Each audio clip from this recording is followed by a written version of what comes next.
Agora você ouve uma palavra de vida com o pastor Érico Rodolfo Bussinger.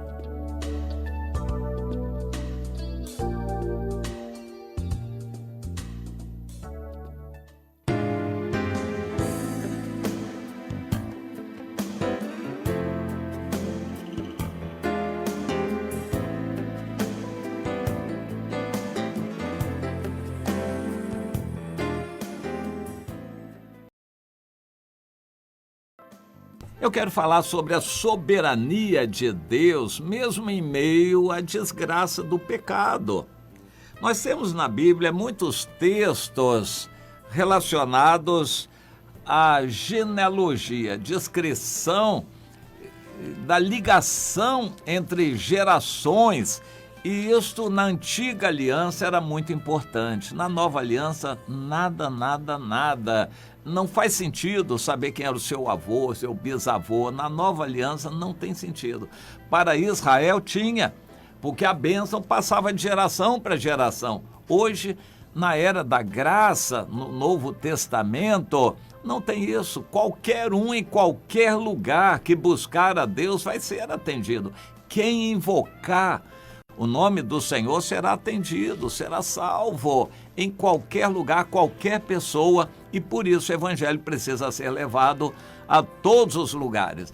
O que funciona no Novo Testamento que tem algum valor é a sua ligação espiritual, de quem você é filho espiritual, quem é o seu líder espiritual, para saber se você está bem ligado e abençoado, porque a bênção vem de cima, não vem de baixo não.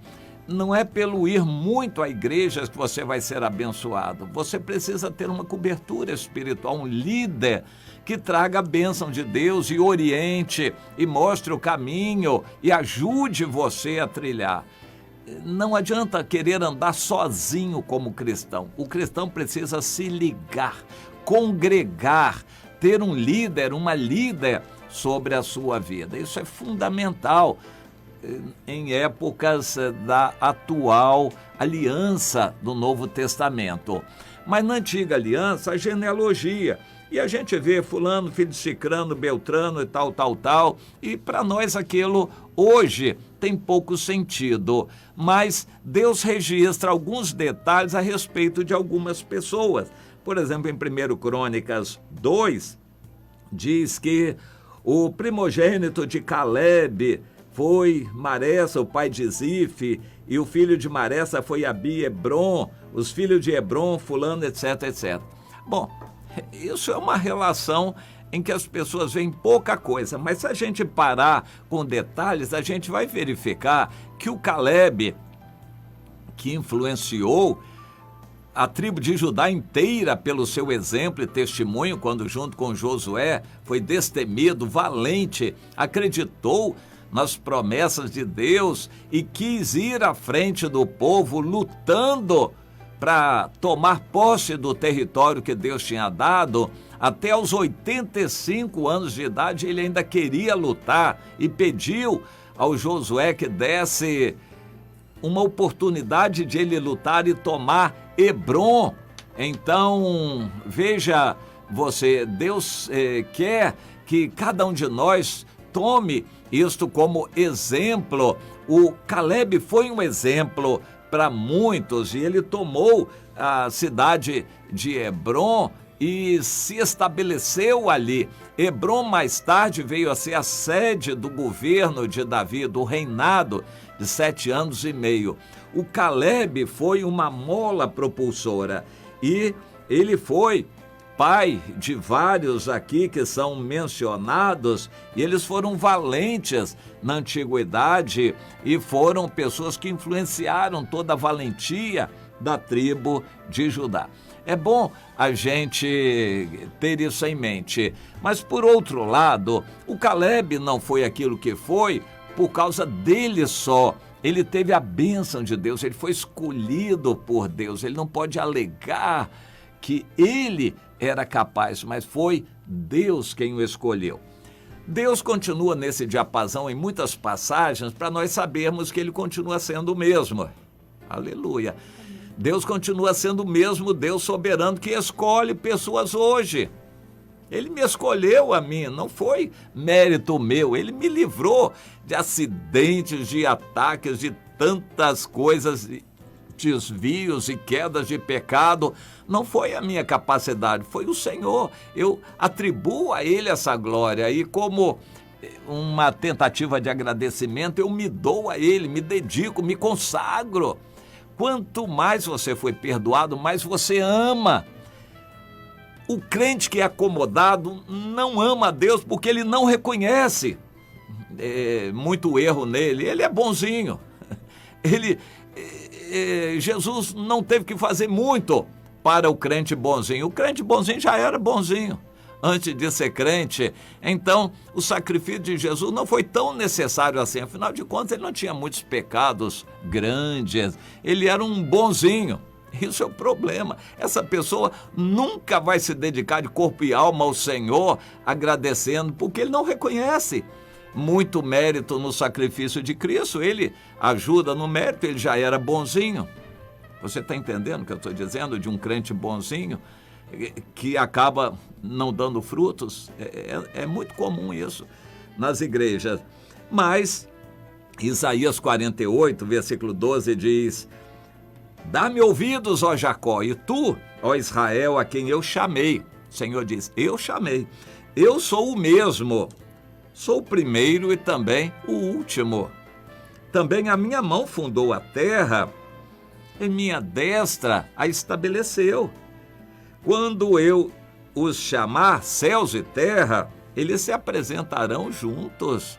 Ou seja, Deus é poderoso. Céus e terra vão se apresentar juntos. Ajuntai-vos, todos vós, e ouvi quem dentre eles tem anunciado estas coisas. O Senhor amou a Ciro e executará a sua vontade contra a Babilônia, e o seu braço será contra os caldeus. Eu tenho falado, diz o Senhor, também já o chamei. Eu o trouxe, ou trarei, né? E farei próspero o seu caminho. Interessante, Deus falou isso 200 anos antes de tudo aquilo acontecer. Levantou o Ciro, chamou pelo nome e disse, esse Ciro lá na Pérsia vai fazer a minha vontade, vai cumprir o que eu tenho planejado. E o meu povo será libertado, porque eu vou usar este Ciro. Também, continuando na profecia, em Isaías 49, o Senhor diz, ouvi-me, terras do mar, e vós, povos de longe. Interessante, essas terras do mar aqui, o Cristóvão Colombo interpretou como a terra que ele descobriria. E de fato descobriu a América. Levou o nome de outro, né? Do Américo Vespúcio. Mas foi o Cristóvão Colombo quem teve o mérito de descobrir a América, as terras do mar. E o Cristóvão Colombo era um cristão, lia as profecias e tomava para ele. Ele tomava essa profecia para ele. Ouvi-me, terras do mar, e vós, povo de longe, escutai. E o Senhor me chamou desde o meu nascimento, desde o ventre de minha mãe, fez menção do meu nome. Tu és meu servo. Interessante, Cristóvão Colombo se tinha como um servo de Deus para cumprir essa missão, levar o evangelho para as terras do mar. E por isso ele se aventurou em atravessar o Oceano Atlântico, passou grande parte da vida dele tentando fazer os outros acreditarem e conseguir meios, fundos, recursos, navios e dinheiro para uma excursão. Por fim, ele conseguiu, com muita dificuldade, 3 navios velhos, chamadas naus, alugadas. Ele teria que pagar aquilo, ele prometeu pagar com o ouro que ele descobriria nas terras do mar, na América do outro lado. E foi só assim, prometendo o ouro quando ele voltasse, que ele conseguiu que os reis católicos, Fernando e Isabel de Castela, acreditassem nele e ajudassem naquela expedição. Mas ele foi com um adversário, um concorrente dele que dirigia uma das naus. No meio da viagem, os marinheiros quiseram se revoltar, estavam lá no meio da viagem, bem longe de tudo, e tudo acabando, comida acabando, queriam matar o Colombo, e ele se viu em apuros, mas ele orava todos os dias, lia a Bíblia, escrevia o diário dele. Foi uma epopeia, mas por fim descobriu a América. Ele custou até o fim da vida, ele não mapeou o que tinha descoberto, ele não entendeu o que estava acontecendo. Mas o fato é que descobriu um novo continente. No início, os espanhóis queriam cristianizar os índios, ou seja, obrigá-los a se ajoelhar diante da cruz e serem batizados, para você ver que isso não tem valor nenhum. Foi assim que foram cristianizados, mas na verdade foram muitos mortos dentre os indígenas da América.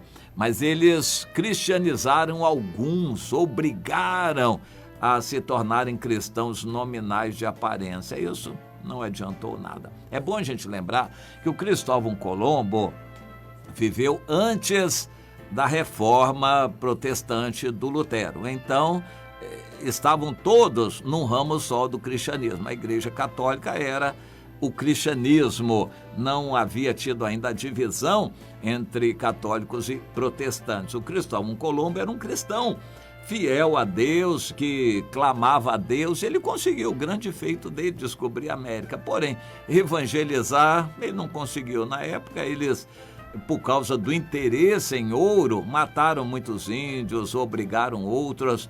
O fato é que isso aconteceu por volta de 1500, na verdade 1492. 1500 anos mais 700, ou seja, a profecia 2200 anos antes do Colombo se cumpriu nele. Ele foi um escolhido para descobrir um novo continente, as terras do mar. Hoje, o evangelho prospera nas Américas. Os Estados Unidos andam para trás, mas a América Central e a América do Sul têm um evangelho crescente, uma participação crescente dos evangélicos na população, e o cristianismo é pregado com muita vontade. Embora nos Estados Unidos esteja em declínio, mas nos outros países da América o evangelho continua sendo pregado. Então a América é um ambiente fervoroso para o cristianismo, cumprindo essa profecia. Isso é Isaías 49. Mas essa profecia também aponta para o tempo do fim, a vinda de Jesus e o milênio que ele vai estabelecer. De qualquer forma, nós estamos lidando com um Deus poderoso, soberano, maravilhoso, um Deus que conhece tudo, que prepara, que chama. Olha, nada que está acontecendo e nada que vai acontecer está fora das vistas e do controle do Senhor. O mal que vem sobre o Brasil também está debaixo do controle de Deus, que vai transformar para o bem. O Cristóvão Colombo sofreu o que sofreu e morreu pobre, abandonado, mas foi para o bem, foi um propósito de Deus. Ele descobriu um continente que hoje ferve de evangelho. Pois é, Deus é Deus.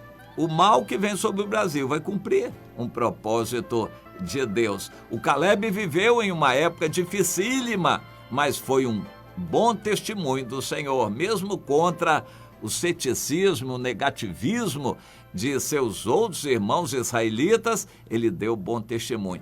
Minha irmã, você não precisa de um ambiente bom, favorável, nem de uma igreja maravilhosa para você dar testemunho. Onde você estiver, levante a bandeira, diga: eu sou do Senhor, ame a Deus, clame a Deus, chore diante de Deus, entregue sua vida ao Senhor para Ele usar como Ele quiser. Você não precisa de facilidades para pregar o evangelho. Dê testemunho do Senhor, onde você está e como você está.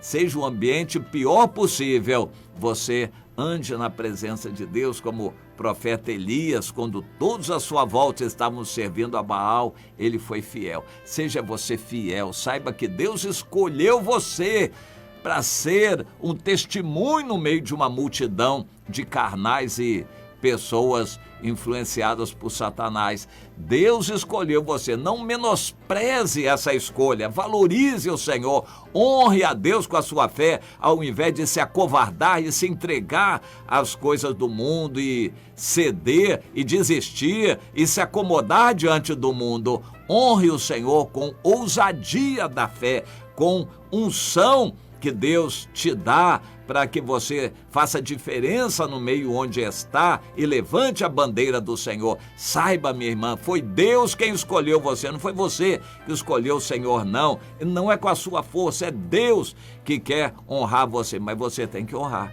o Senhor de todo o seu coração.